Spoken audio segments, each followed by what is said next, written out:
And Natalie, we're just getting word that President Trump is holding a press conference inside the Oval Office. We just got some fresh sound from that. Let's listen in. Mr. President, on Iran, how confident are you that there will be a signing this weekend? Because you have come close to sealing a deal, but at the last minute it has fallen apart. And it'll be soon, maybe this weekend.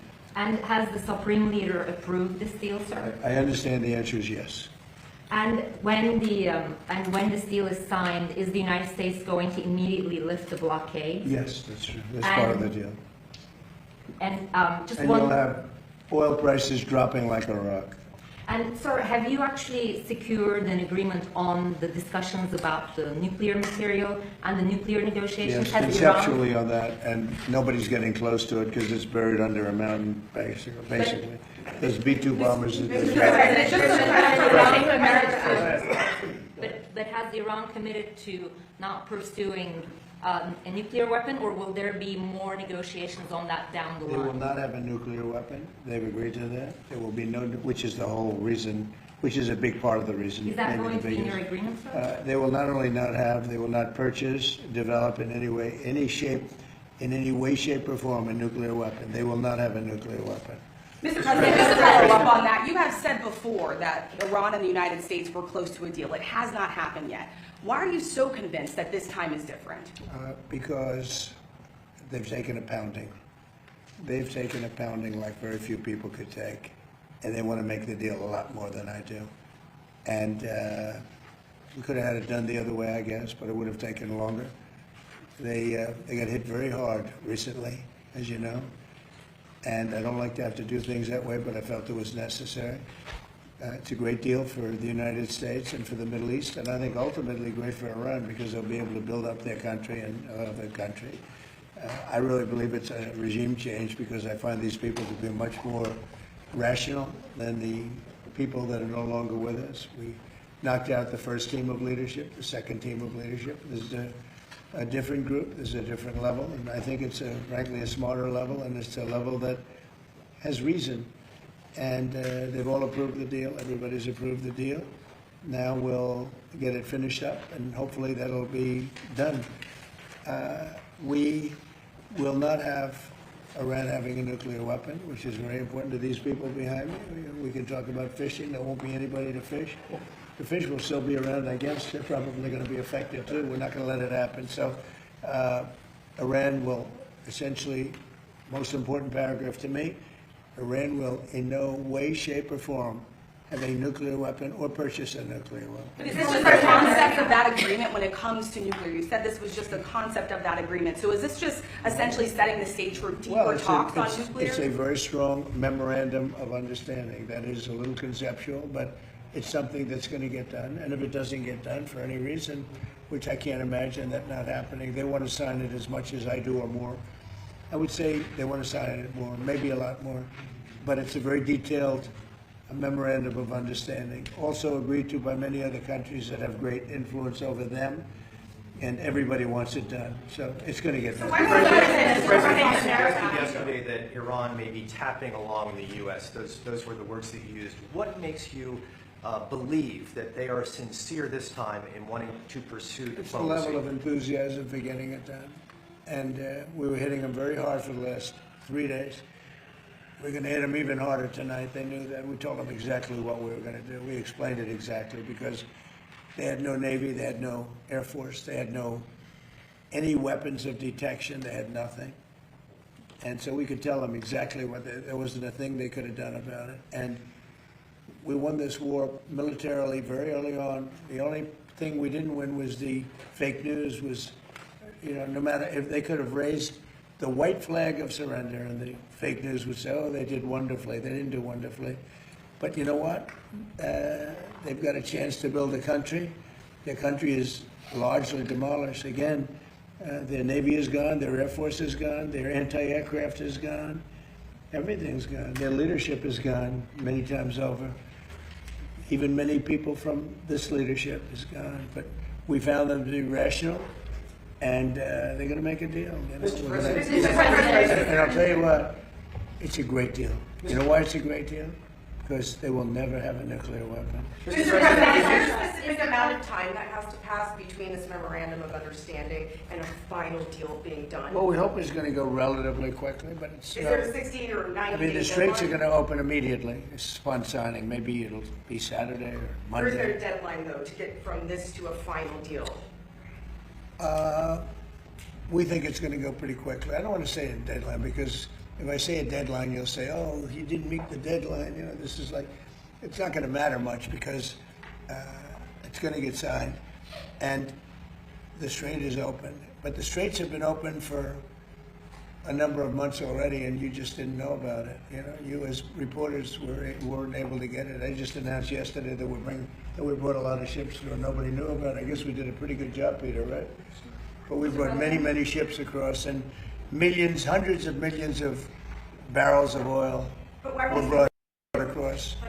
Mr. President, And there wasn't a thing that anybody could have done about that. Yeah. is the Card Island operation off the table, and are you ruling out boots Well, on the ground now at it this would be. point? If we signed this agreement, it would be. They weren't so thrilled when they heard that that's what I would have done. And I just don't think, I like it great. Look at Venezuela, how well that's worked out. We paid for that war many times over. And many, many times over. We have millions of barrels of oil from Venezuela going to Houston. And we're working great with the Venezuelan government. Couldn't be better. It's a real good relationship, really good relationship. Venezuela's been amazing. This is a larger situation. Actually, less oil. Venezuela has a lot of oil. But we think of it, we spend X dollars. We paid for it many, many times. When was the last time you heard that? Many times over we paid for it. You ever think you'd see that in this country, right? We go to wars, we end up with just blasting the hell out of people, and we come home, nothing happens. Venezuela was amazing, and this is amazing. Yeah. Mr. President, are you considering using or drafting an executive order to extend FISA or to continue using Section Well, the 72? Congress wants me to do it, and let's see what happens there right Republican now. leadership wants you to do I it. know, I put out a statement, sure. It's You very can do it important. the It's executive. very important for our military. Yeah. Mr. President, on the State of America Act, you're now urging Republicans to add that to this third reconciliation bill. Yeah. What's your perspective on why election integrity matters so much for national security from your perspective? Well, we as the need it commander-in-chief? for our elections. We need to have voter identification, which you don't have right now on a national basis. We need it for, and the voter ID is very important. We need it for proof of citizenship. Do you believe it? The Democrats are fighting. They don't want you to prove your citizenship when you vote. You know why they want that? Because they cheat. And we also want it with mail-in voting, where you have people that are sent 7, 8 ballots, 2 ballots, 4 ballots, and a lot of them sign those ballots, mail-in voting, and we want to be very judicious if you're in the military and you're far away, or if you're handicapped, or if you're sick, or if you're on vacation, that you have but you're not going to, millions and millions, look at California, they send out millions of ballots, tens of millions, they have no idea what's going on. Those elections are so corrupt, so we have a mail-in ballot, and we have no men, and we had 2 more, no men in women's sports. I'm talking about saving America, right? No men in women's sports, another one, very popular. I think it's 99-1. They say it's 80-20. I think it's 99-1. And we have no mutilization of your children for transgender purposes. So let's see, transgender mutilization of your children. Does that sound good with you guys, generally speaking? You're not into transgender mutilization? Not of at your all. child, right? Not at all, sir. Where your child leaves your house and they take your child from you. In some cases, think of it, in 6 states, they take the child and do what they want to do. What they do is I don't even want to talk about it. We add that, no transgender mutilization of your children. On GNI, Mr. President, do you intend to have Bill Pulte continue to serve as the acting director of national intelligence? And do you think it's unreasonable that some Republicans have concerns that he has no intelligence experience, even if he's serving in this acting role? But he's intelligent, unlike a lot of other people. But do you think that's a fair, no intelligence? He's only there for a little while. He's running it for a short while when we get a very talented person, Jay Clayton, in, as you know. Jay Clayton's an incredible talent, head of Sullivan and Cromwell. He was head of the SEC. He was now Southern District. I mean, nobody has better credentials. Do you But want Clayton to Bill will shrink run it DNI, for a sir? short while. He's done a fantastic job at Fannie Mae, Freddie Mac. created tremendous, it's probably worth $1 trillion now, trillion.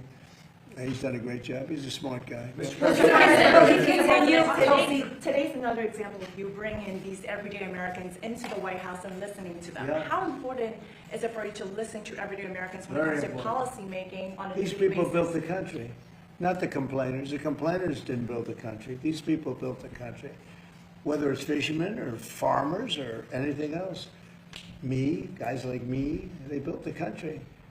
I watch all these ingrates. They're always complaining. They didn't build anything. They couldn't build anything. Look at what's happened in Minnesota. Somalia. All these people came in from Somalia. They ripped off our system.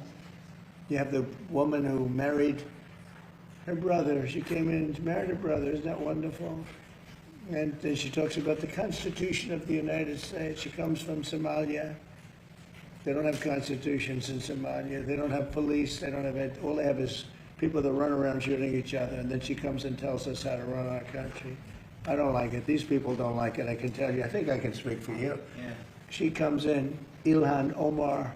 She comes in. She tells us how to run the United States of America. And she comes from a place without anything, probably among the worst countries in the world. And she says, the Constitution of the United States protects me. She shouldn't be protected. She honestly, she should be thrown out of the country. She's corrupt. And most of the people that came in are corrupt. And the whole voting system is corrupt in Minnesota. I won Minnesota 3 times, easily. I won almost every county. But they didn't give it to me. It's a corrupt system. Very corrupt state. The governor is terrible. The attorney general is terrible. They're all very corrupt people. Yeah. Sir, on the defense supplemental, do you think there's enough support from Republicans in I Congress to hope pass so. it? I mean, any Republican that voted against it would be. McConnell and Collins say they don't think Well, it's enough. McConnell's an angry man. He, got thrown out of his position. He's an angry guy. He should be very thankful to me because if I didn't win, he wouldn't have gotten to appoint. I appointed the judges. He didn't. He gets credit for appointing judges. He didn't appoint anybody. I did. You know how I did? I won the election. And then I picked judges. And the judges ended up getting approved. And they said, oh, didn't he do a good job? He didn't do a good job. What the hell did he do? I won the election.